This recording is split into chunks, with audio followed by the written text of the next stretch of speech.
عليكم ورحمة الله وبركاته يا أجمل إخوات ومتابعين في الدنيا. النهاردة وجبتنا هتبقى سمين. هنعمل الخلطة بتاعت الممبار. بصلة كبيرة شوحناها، وبعدين هننزل بالطماطم. ما بتحمرش البصل قوي، يا دوبك بتصفر كده بسيط. وهننزل بالطشات الطماطم. ده نص كيلو ممبار مغسول ومنقوع وزي الفل بالليمون والملح. هقول لكم الطريقه بتاعته عامله ازاي. ادي الممبرايه هنقلبها ازاي على الحنفيه كده كده. بعد كده هنلبسها للحنفيه.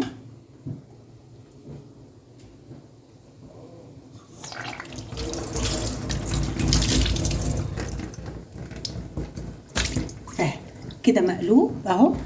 هنجيب سكينه وهنكحت كده سهله. بعد كده كده زي الفل وقشطه وملح. هنرجعها تاني كده. بعدين هنلبسها للحنفيه كده. اظن مفيش اسهل من كده. وبعد كده نشطف ونرجها، لان هو منقوع بالليمون والملح، وحطيت برده شويه خل. ريحته جميله وزي الفل، ولا زفاره ولا اي حاجه.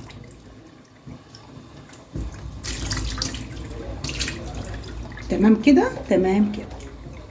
ودي نص كيلو من لحمه الراس، وفيها لسان كمان. غلينا الميه وبعد كده رميناها، وبعد كده حطينا ميه نظيفه، وبعد كده البهارات اللي احنا حابينها. تحطوا بقى ورق لورا، فلفل كمون، اللي انتوا عايزينه.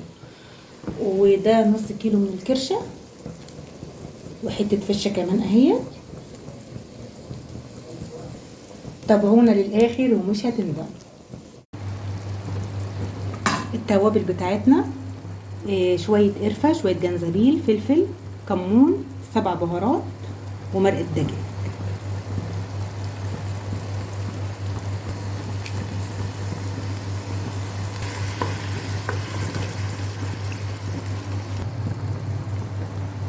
وفلفله خضراء، شويه ملح.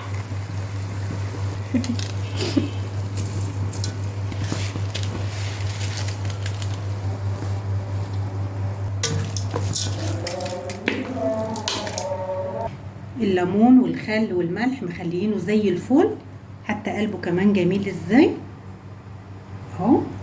وبنسيب نسبة الدهون، مش بنشيل الدهون كلها. بسم الله الرحمن الرحيم. ولو ما عرفتوش كده يبقى بالأم عادي قوي وسهل برضه.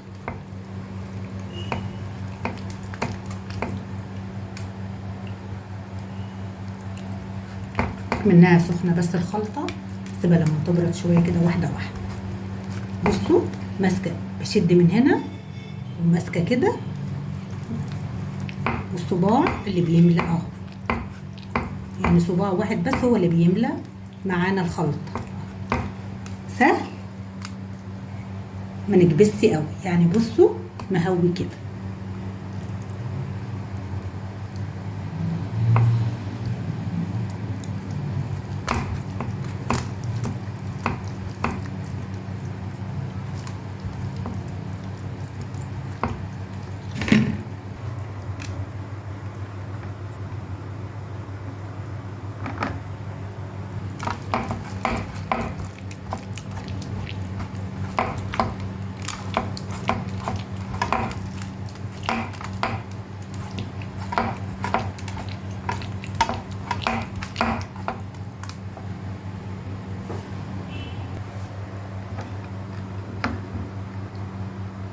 نفس الحلة عملنا فيها، ملينا المية، ولما غلت هنسقط فيها الممبار. بسم الله.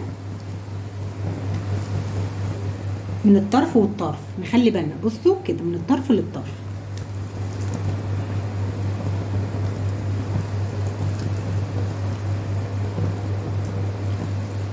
نشوف التوابل بتاعت الشوربة. ورق لورا، 7 بهارات، شوية قرفة، وحبة جنزبيل، وشوية ملح، وادي فصين الحبهان،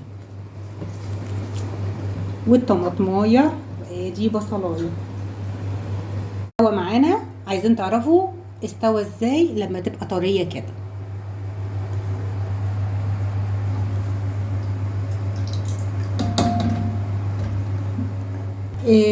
مش بنشرب الشوربة بتاعت الكرشة، او اللي عاوز برضو يشرب منها عادي، بس مش بحب اشربها. هي فيها التوابل بتاعتها كمان. دي لحمة الراس هتتشوح في حتة دهنة وشوية زيت.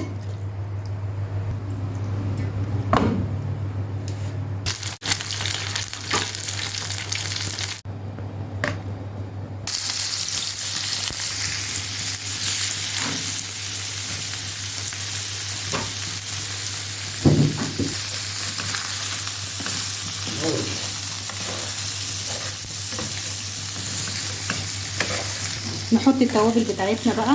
حطينا شوية ملح وشوية من الفلفل الأسمر، شوية كمون،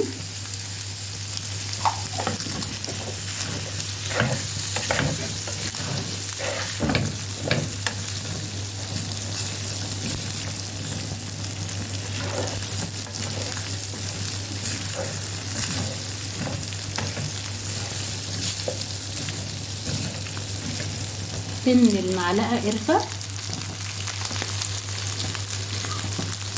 جنزبيل،